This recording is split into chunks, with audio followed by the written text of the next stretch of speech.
मैदा मात्रै हो हे फाइन ल नाना क्वीन हान क्वीन कहाँ छ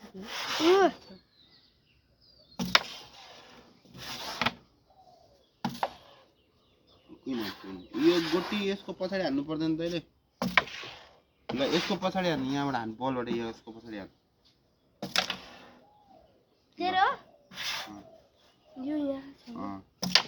लाइट फाइन तिर ल यो पनि खा यो के हुँदैन त्यो गोटीले ओ ल यो हान् यो बाबु यो हान् पछाडिबाट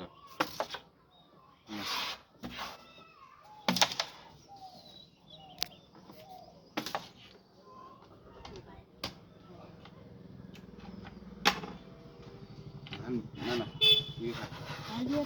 खा पछि हान्ने हो तेरो पालोमा हान्ने क्वीन सेन्टरमा राख एउटै फाइन हुन्छ दुईटा फाइन हुँदैन ल फाइनहरू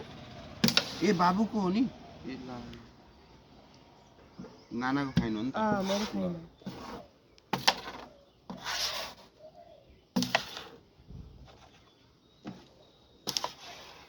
यति नानी त दिदीको गोटी आफ्नो कालो गोटी हाल्नु नाना यसको पछाडि गएर हान्नु ल अब क्वीन खा यसले गेम गरिहाल्ने नाना अनमोलले ए अब हुँदैन तेरो गेम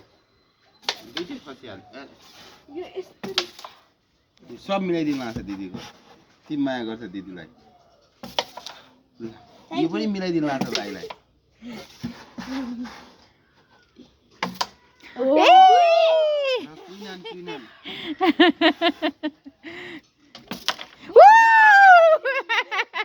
ल रिङ्कु अझै एकचोटि रिङ्कु ए रिङ्कु ए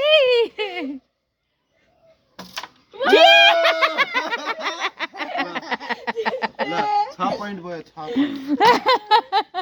पोइन्ट भयो दिदीको 6 पोइन्ट 29 मा गेम हुन्छ है 29 मा है अब सुई देखे अब एउटा गोटी चलाउनु पर्यो कतै गएको छैन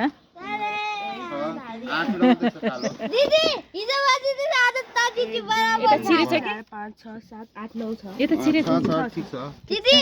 हिजो तैले दिदी आदत भयो ए हिजो मैले दिदी आदत तैले जित्यो वा बराबर ल 6 पोइन्ट भयो 29 मा गेम हुन्छ सुन तैले दिदीको गोटी फसाएपछि तैले निकाल्नु पर्छ दिदीले तेरो गोटी फसाएपछि दिदीले निकाल्नु पर्छ डाइरेक्ट हान्न मिल्दैन दिदीको गोटीमा बुझी अनि यो रेड र ब्ल्याक गोटी टच भएपछि चप हान्न पाइन्छ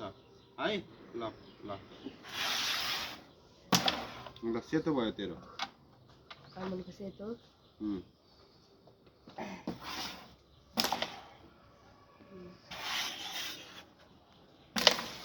फसाउन मिल्दैन है अरूको गोटी भनिदिँदैछु म ल खायो